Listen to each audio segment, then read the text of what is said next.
You heard it right from the intro. I've been messing up this guy's name, and I've been pretty much the most excited about him in the UFC's flyweight division. I'm not talking about Angola and Portugal's own Starboy, Manel Kape. I'm talking about David Dvorak.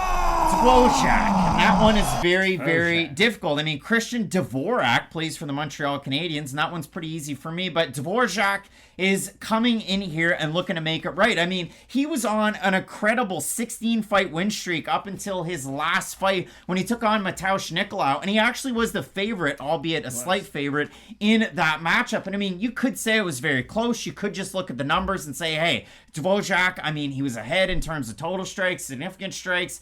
Mateusz Nicolau was able to land some really powerful shots, and we talked about that Nicolau fight, well, just a couple of weeks ago, because Nicolau looked amazing his last time out against Matt Schnell. But for David Dvorak, if you do go back and you do watch that second round, Nicolau throwing that right hand out there, planning, and then landing his left. And it was a cartoonish wobble there from Dvorak that ended up having him down on the mat, Nicolau up on top, and so on and so forth. But for Dvorak, if you do look at it overall, through his career with Octagon, through his career in the UFC, he's been able to beat guys by being very multifaceted. And if you look at his fight, like against Jordan Espinoza, what was he able to do?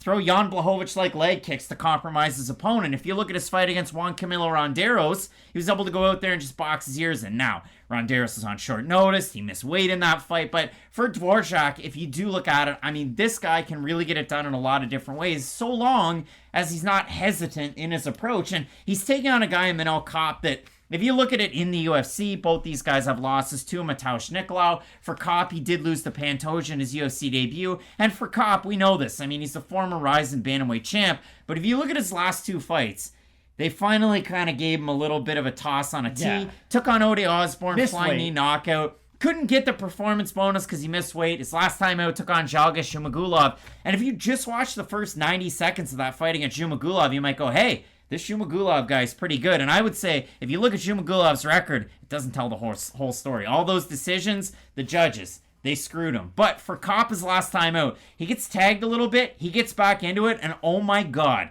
his finishing sequence in that end of that Ismagulov fight, if they attached, like, I don't know, like power transistors to his gloves, I think he could have powered a small city with that flurry that he landed. He did look really good, and this is why what I'm about to say might be a bit of a hot take, but I feel like with the 4-fight sample size that we have up until this point, it is fair to say, I feel like at least I thought Manel Kape was going to be better in his UFC tenure than the guy that we've seen so far. And I know his 2 losses are to 2 of the better fighters in the division, but his 2 wins are over 2 lesser fighters. And I know, like you said, Ismagulov, his record is deceiving if you just look at his record, but still, that was a bad stylistic matchup for Ismagulov. Manel Kape's a good defensive wrestler, so it'd be really difficult for Ismagulov to take him down. And on the feet, Kape does have quite a bit more power. So I respect the win, don't get me wrong, it was against a very talented opponent. But the thing with Kape is, he was like the prince to be promised coming over to the UFC. They matched him up with Pantoja and Nicolau coming over because they had that kind of expectations for Manel Kape. So maybe this is the fight that does get me back on his hype train, and maybe a hype train is a little bit too far to say because, like you said, he is a former champion. It's not like this is not justified whatsoever. I just feel like with Kape, I'm still left wanting a little bit more because he is yet to beat one of those guys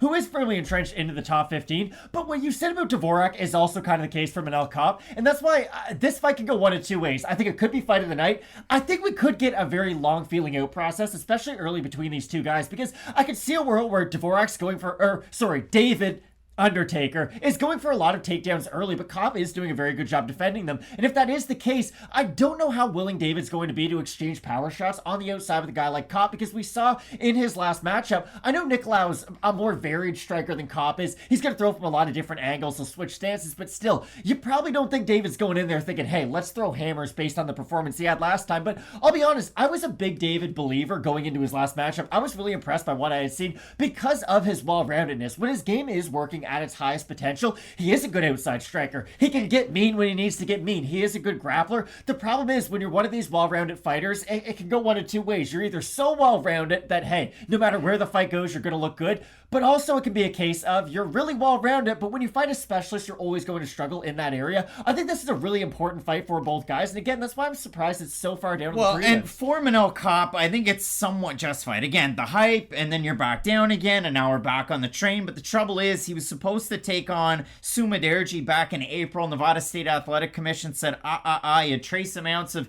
DHMCT, Turinabol, M3. You know, that pulsing action like John Jones.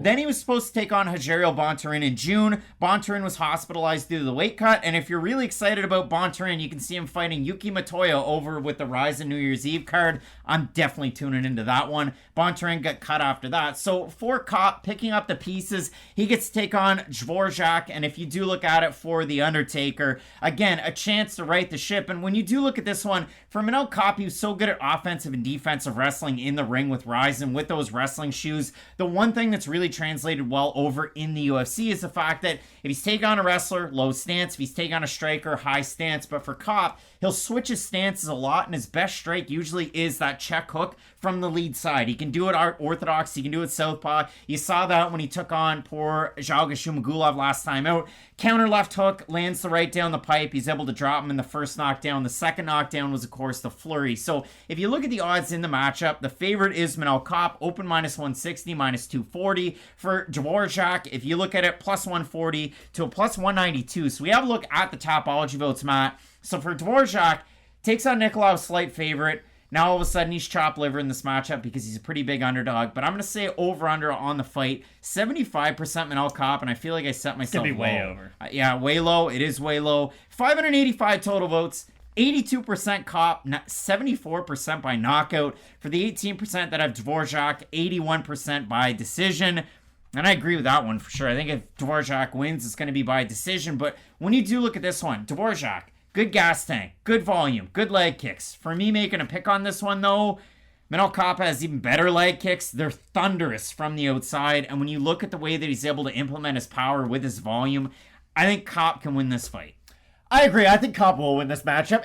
The weird thing is, though, I think we could get a slow feeling out process. I really do. I can see both guys threatening with their wrestling, and that might form a bit of a stalemate because those are the exchanges that are the hardest to really judge. It's, hey, let's say Kape gets a takedown, gets up, there's a bit of a mat return on David. David flips the position around, gets on top for a few seconds. Like, no one really won. It was just effective grappling on both parts, and I feel like we will see that side of both guys' games quite a bit in this matchup, but I do favor Kape's power, especially on the feet, if it does come down to that. I know Mateusz Nicolau can hurt pretty much anyone in the division. It's not the case of, hey, I've seen Nicolau do it, now Kape can do it, but Kape does have really good punching power when he is able to sit down on his shots, and with the way that David does tend to leave his head up when he throws his own kicks, I can see an opportunity for Kape to counter with one of his hooks. Neither one of us going with Czechia's David Dvorak. Both of us going with Starboy, Manel Kape to get a win. Bringing it back to, well, just a few blocks away because he's training out of Extreme Couture for this one. Let us know down below who you have, and also let us know if this should be the co-main event, because this is a fight that is